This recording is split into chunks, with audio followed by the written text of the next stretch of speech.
Na va, šitokį žanginį video apie ledo terapiją noriu pradėti tokioje vietoje, kurią pavadinčiau kryžkelę. Ir turbūt daugumai mums kažkada nutinka gyvenime atsidurti kryžkeliai, kai daug kas buvo nebetinka, nebepatenkinama, kada jaučiamės labai depresiški galbūt ir net pagalvojam, kad mūsų gyvenimas virsta kažkokiais kapais. Visi mūsų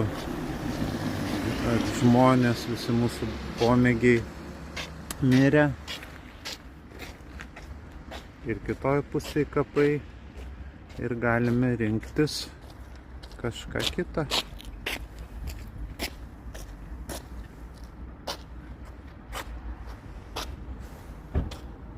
Kad ir sunkiais žingsneliais, po truputį, bet galim bandyti judėti į priekį. Tai čia bus pirmas mūsų pasisvečiavimas šiandien. Vilniaus pramogų arena. Čia jau matyti yra ir sniego. Tai čiuožti Vilniuje galima dviejose vietose ir vieną iš jų to jau aplankysime. Na, šį video gal labiau skiriu tokiems kaip aš, koks aš buvau prieš kokius 6 metus, kai apie čiuožimą apskritai nežinojau nieko.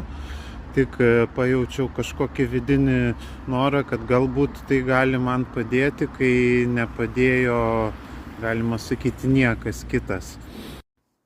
Labai paprasta, ateini, čia yra toksai automatas, nusipirki bilietą, paspaudi masinis čiuožimas, tada patvirtinti ir sumoki kortele.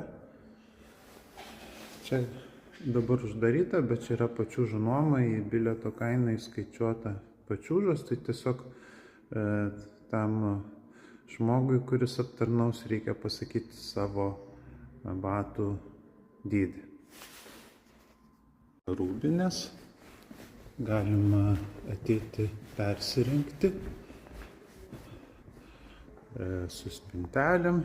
Čia žmonės palieka savo batus, susideda daiktus ir tada keliaujam toliau jau į areną.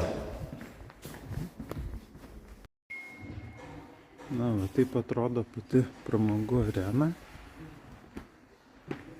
Rytais čia būna gana tuščia. Dabar, kaip matome, vyksta kaip tik suaugusių sportininkų treniruotė. Keletas moterų, merginų čiuožia. Pramogų arenoje būna gana šalta.